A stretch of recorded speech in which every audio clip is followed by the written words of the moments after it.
Kita lanjutkan dengan hikmah yang ke-43 dari hikamnya Ibn Athaillah As-Sakandari. Qala al-musannif rahimahullah ta'ala nafa'ana Allah bihi wa bi'ulumi fi darin amin ila anqal la tashab, jangan engkau berkawan, jangan engkau bersahabat man dengan orang la yunhiduka, yang tidak bisa membangkitkanmu, haluhu halnya keadaan orang tersebut, wala yadulluka dan tidak memberikan petunjuk kepadamu, alallahi kepada Allah, maqaluhu omongannya.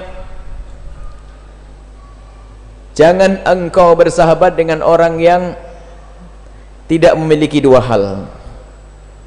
Yang pertama hal itu dibalik zahirnya ini. Hal itu adalah kebersihan batinnya, rasa takut kepada Allah, sering berdoa dengan tetesan air mata, menyesali atas segala kesalahannya, rindu kepada Allah dan Rasulnya, jauh dari dengki di dalam semuanya itu halnya, sehingga di saat melihat orang bergembira pun dia mudah bergembira, melihat orang susah pun lihat mudah untuk susah, hatinya hidup. Hal itu kebersihan ada. Kalau maqal lesan, diwakil lesan maksud zahir. Jangan engkau bergaul dengan orang yang tidak baik lahir dan batinnya. Memang kita tidak tahu batinnya seseorang akan, tetapi ada tanda-tanda batinnya.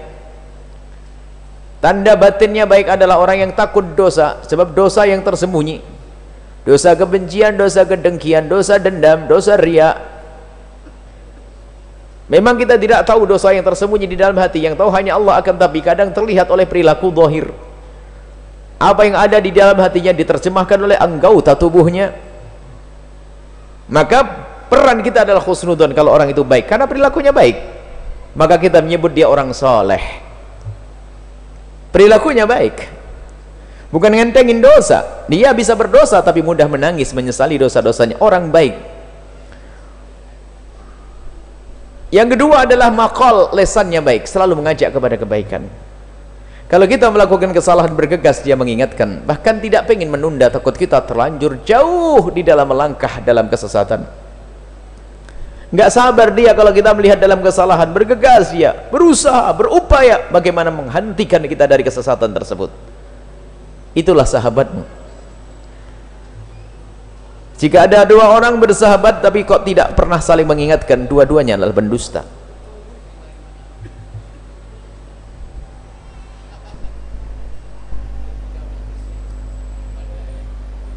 Al-mar'u ala dini khalilihi. Rasulullah menyebutkan, al-mar'u ala dini khalilihi falyanzur ahadukum man yukhalil. Imam Abu Daud dan Imam Tirmidzi meriwayatkan hadis tersebut. Seseorang itu agamanya tergantung siapa temannya. Kalau kamu pengen tahu seseorang, lihat saja siapa temannya. Kalau temannya orang baik, insya Allah dia baik. Kalau temannya tidak baik, ya dia bisa saja sama dengan mereka. Maka perkawanan itu penting sekali. Sahabat itu penting sekali. Sampai dikatakan al-mujanasatu bil mujalas, al-mujanasah bil mujalasah. Mujanasah itu kesamaan perilaku, watak. Ini karena mujalasah, karena sering duduk bersama. Anda duduk orang pelit, besok Anda jadi orang pelit. Bagaimana tidak? Dia makan sendiri, Anda tidak dikasih. Awas besok saya beli kue juga. Anda mulai besok pelit, balas dia. Rupanya tidak sekali tidak ketemu dia, Anda sampai 4 kali. Akhirnya Anda semakin biasa makan sendiri, nggak pernah bagi-bagi. Di saat kumpul dengan orang yang lain pun watak itu masih ada, sifat itu, ketularan pelit. Anda duduk dengan orang yang mulutnya kotor, akan ke bawah kotor. Anda berkumpul dengan orang yang lembut hati, Anda akan lembut hati dan penuh kasih. Anda berkumpul dengan orang yang pemarah, lihat Anda pun emosi ke bawah. Anda berkumpul dengan orang suka menggunjing, Anda ke bawah dalam kunjingannya. Maka penting sekali mencari kawan yang benar. Jangan sombong Anda dengan kekuatan Anda. Jangan sombong dengan kehebatan Anda lalu seenaknya duduk di sana dinda. Anda harus milih. Milih kawan, dan kawan tuh banyak ceritanya. Ada kawan kita yang kita tidak bisa memilih. Kalau kawan yang tidak bisa memilih, maka tugas kita adalah membenahi, menjaga. Siapakah kawan yang kita tidak pernah bisa memilih? Kawan yang kita yang tidak pernah bisa memilih adalah ayah bunda kita. Sejelek, kalau seandainya ada orang katanya punya ayah bunda yang jelek dan tidak benar, maka itu tetap ayahmu. Kau harus hormati, kau harus sayangi ayahmu. Ayahmu adalah ayahmu, baik buruk adalah ayahmu, ibumu, ibumu.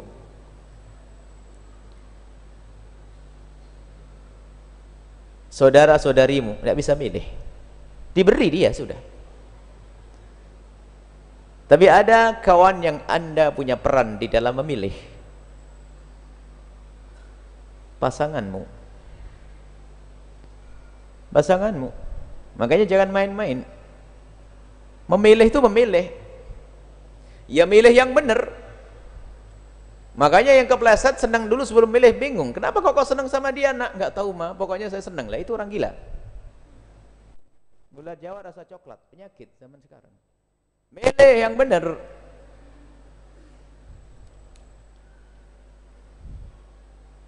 Kenapa panah asmara dia? Jatuh cinta. Senyuk nyesek semuanya bahasanya. Panah enggak enak. Jatuh enggak enak. Tapi coba kalau kita memilih, pasangan memilih. Keluar lagi perkawanan sahabat. Di mana Anda kerja? Jangan hanya mementingkan masalah gaji, dengan siapa Anda berkawan, itu yang penting. Agama Anda itu mahal. Jangan sombong, Nabi yang ngajari. Apakah Anda merasa lebih hebat dari pendidikan Nabi? Enggak pernah peduli alasannya, saya kuat kok, yang penting iman saya. Bisikan setan selalu mengiringimu. Dan hawa nafsumu lah yang menyambut bisikan setan. Di dalam dirimu sendiri ada yang bersekongkol dengan setan kok. Persahabatan, kandeng di mana Anda kerja?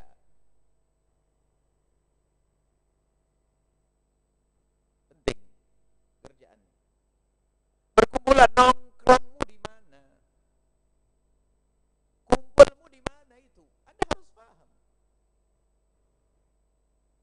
Nganterin anak sekolah, tapi kamu nongkrong di mana di warung? Ngomongin apa lo? Yang kerasa tobat saja, enak kok, gampang tobat. Suruh ngaji nggak mau, yang ngaji 16. Pada wanita satria 200, yang lain kemana? Kuliner, shopping.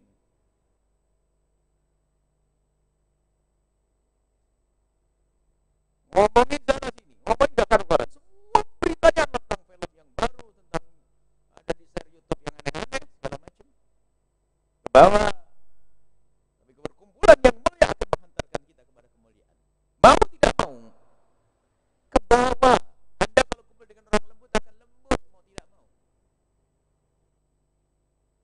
Kalau kita kumpul dengan orang kasar akan kasar. Kemudian sama lagi, jar qoblat dar. Milih rumah yang benar di mana. Jangan ikut promosi saja langsung beli, nggak tahu siapa di kiri kananmu. Jangan mengentengin urusan agama. Itu ada hubungannya dengan agama pada akhirnya. Tetangga, sebab apa? Siapapun dia, tetangga adalah tetangga.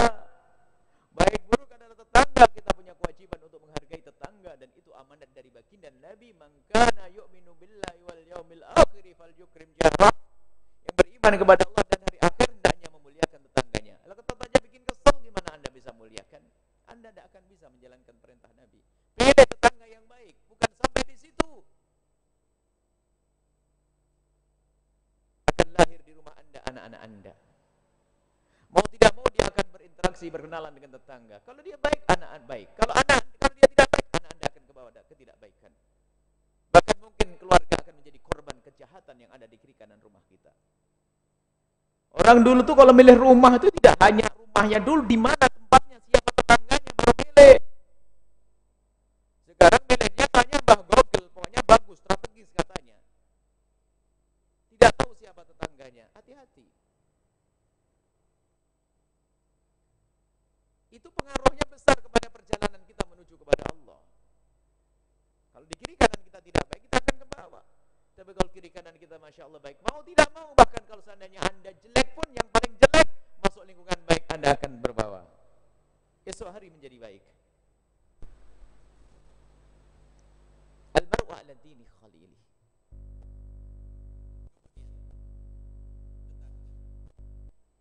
Urusan bertetangga. Rumah. Kemudian apa lagi? Terus kawan dekat, sampai siapa yang akan Anda percaya dalam urusan-urusan Anda. Karena dia punya pengaruh yang mempengaruhi urusan Anda. Ke atas, pemimpin. Biarpun memimpin kelas RT, kelas RW, kelas kampung, sama. Karena pengaruhnya itu kepada Anda pada akhirnya nanti. Kalau dia tidak kenal Allah, tidak kenal agama Allah, Anda susah menjalankan syariat Nabi Muhammad. Anda ingin berbuat baik, dia mengatakan jangan. Dia menginginkan ketidakbaikan, Anda tidak bisa melarang. Anda tidak punya kekuatan dalam hal ini. Maka amanat besar di saat Anda memilih pemimpin. Cari rumah dulu. Cari rumah, penting. Cari pemimpin, penting. Ini adalah rentetan-rentetan yang harus kita pahami. Jangan meremehkan sabda Nabi SAW. Sehingga pada batas tertentu seorang kadang harus memilih namanya uzlah, meninggalkan hiruk pikuk kehidupan ini karena semuanya membawa kepada madarat. Sehingga pada waktu tertentu, batas tertentu, mungkin lebih baik kita harus tinggal di rumah. Kalau memang kita sudah tidak bisa memilih tetangga yang baik, tidak bisa memilih pemimpin yang baik, keluarga yang baik, di rumah sembunyi, uzlah, jauh dari hiruk pikuk manusia. Kemudian kumpulan persahabatan di dunia harus karena Allah. Nah, cirinya orang baik tadi dua kan, secara batin dia baik, secara zahir baik, kalimatnya baik, kalimatnya selalu mengingatkan kita. Kalau persahabatan perkawanan kita di dunia itu bukan karena Allah, teman maksiat, teman melakukan dosa, hati-hati. Teman gonjeng biarpun di grup WA, jangan dianggap WA itu mentang-mentang grup. Oh, ada hitungannya di hadapan Allah, malaikat tahu semua yang ada tulis di WA itu. Gonjeng orang, ngumpat orang, semuanya tahu. Buang saja itu WA-nya. Kalau WA yang kotor, Anda jangan main-main, ada dicatat ini.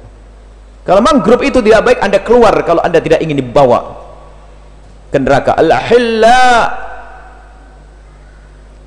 yauma idzin ba'duhum li ba'din adu. Persahabatan di dunia yang bukan karena Allah, bukan untuk tolong menolong dalam kebaikan, bukan tolong menolong dalam menjauhi kemungkaran. Semua perkumpulan di dunia itu nanti di akhirat akan menjadi permusuhan, saling menuntut. Di saat kepleset ke neraka, ya Allah aku nggak terima, yang ngajar itu teman grupku, dia yang masukkan aku ke grup WA itu dia, maka masukkan dia ke neraka lebih dulu. Masuk adminnya mana, sadar?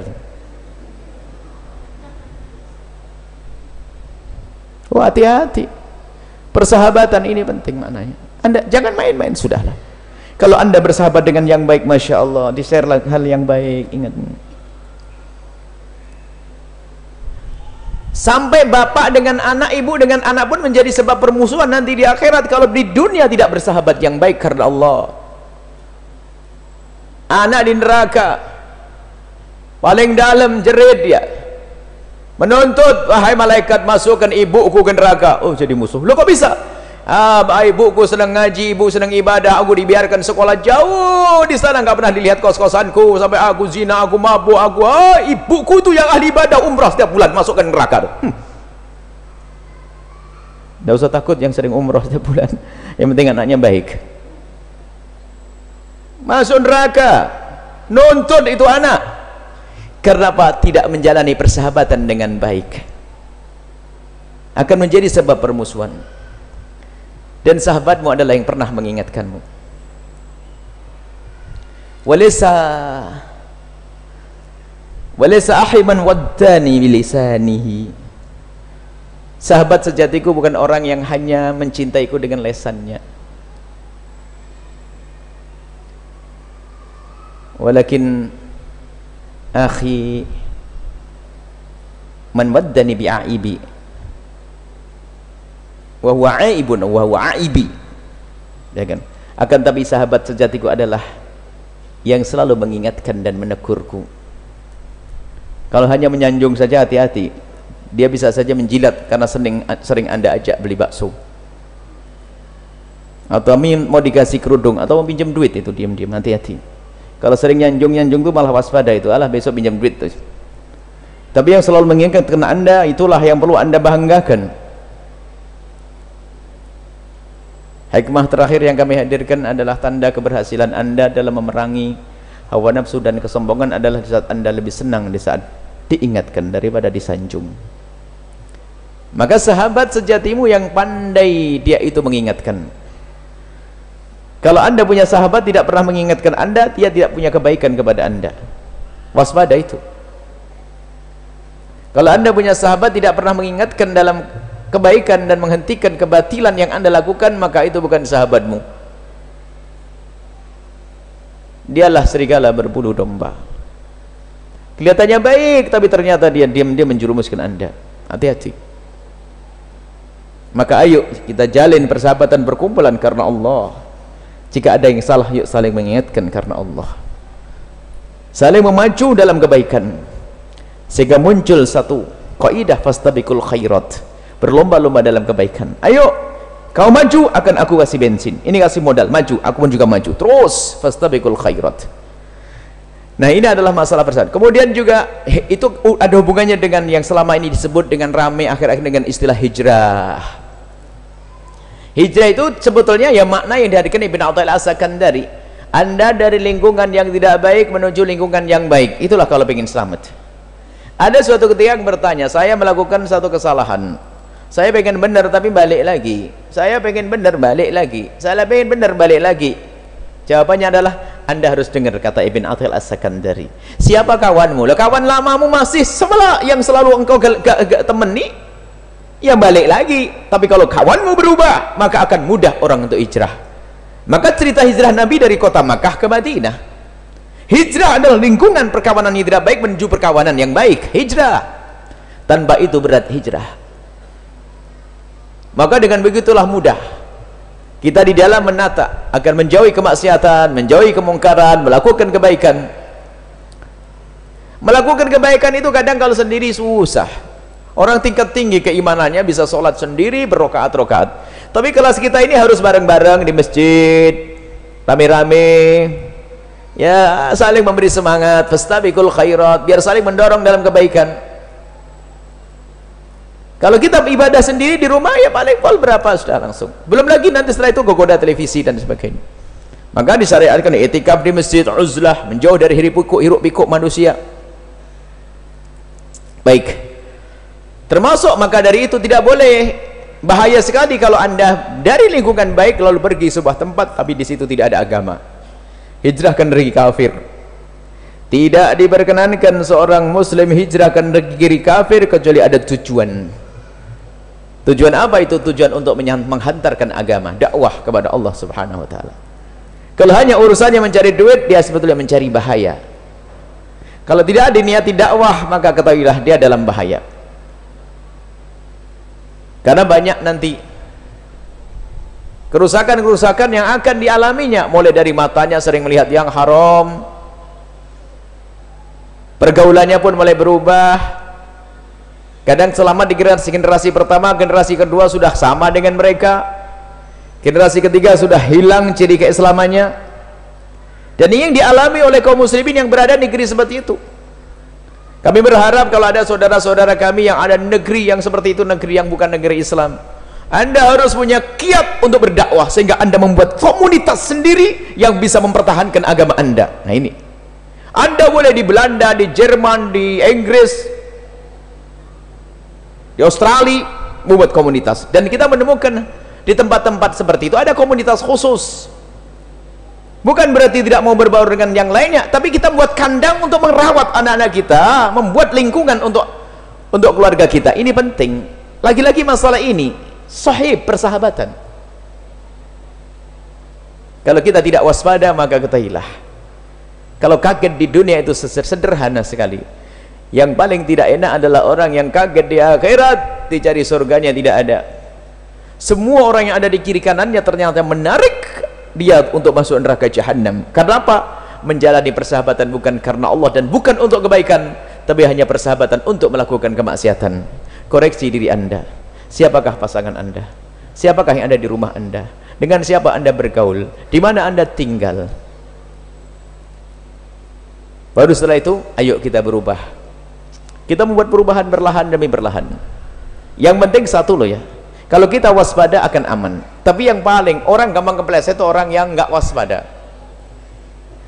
Orang nggak waspada itu biarpun nggak licin pun kadang kepleset, jalannya seenaknya. Tapi biarpun jalan licin, kalau orang waspada itu insya Allah masih bisa kuat kakinya. Waspada, maka jangan ngentengin. Orang kalau mengentengin tentang imannya, maka iman itu sudah hilang. Yang ngentengin keimanannya. Orang yang ngentengkan, oh gampang, hilang sudah. Tapi yang takut akan hilangnya iman, maka iman akan selalu ada. Orang yang takut akhlaknya rusak, akhlaknya akan terjaga.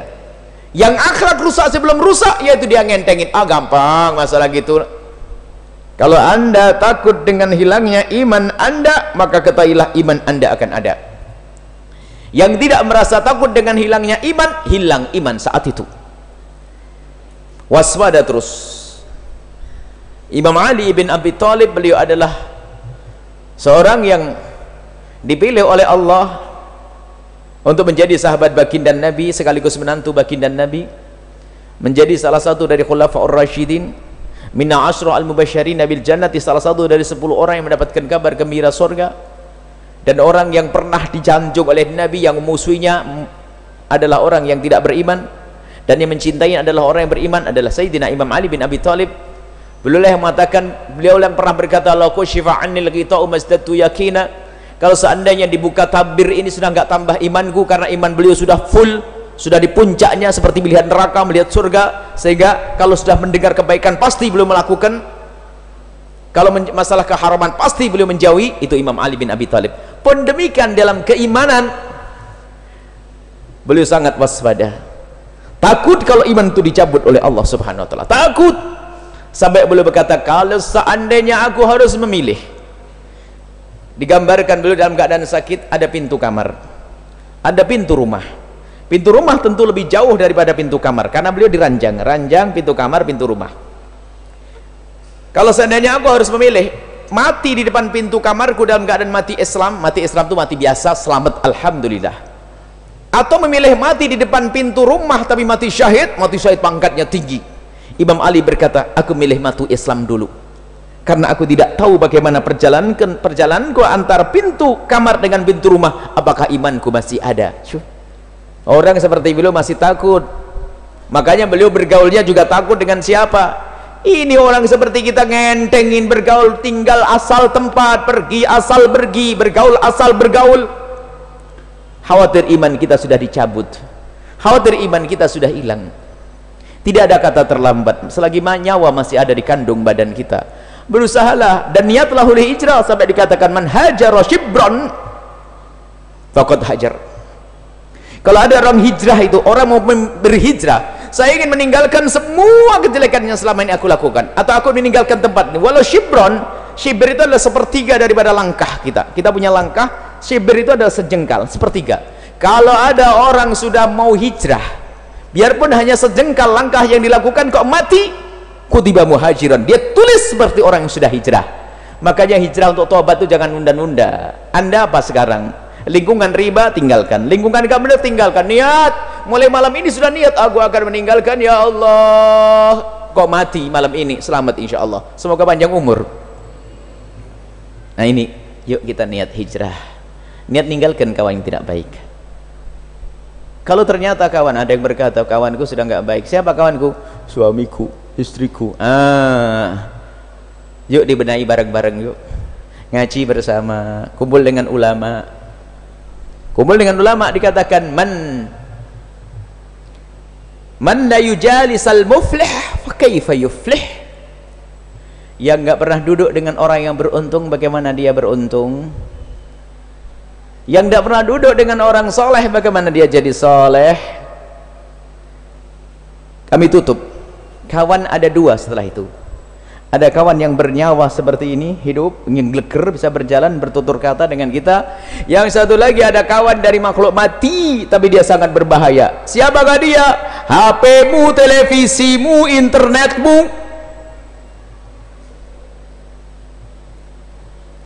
Selesai. Ayo kita merenungi diri kita sendiri untuk mencapai keridhaan Allah sampai kepada Allah Subhanahu wa taala. Maka HP-mu, apa yang ada di dalamnya? Kau gunakan untuk apa? Internet, televisi, komputermu. Nah, ini adalah kawan. Itu bukan kawanmu saja wahai para ibu dan ayah. Itu adalah kawan dekat anak-anakmu.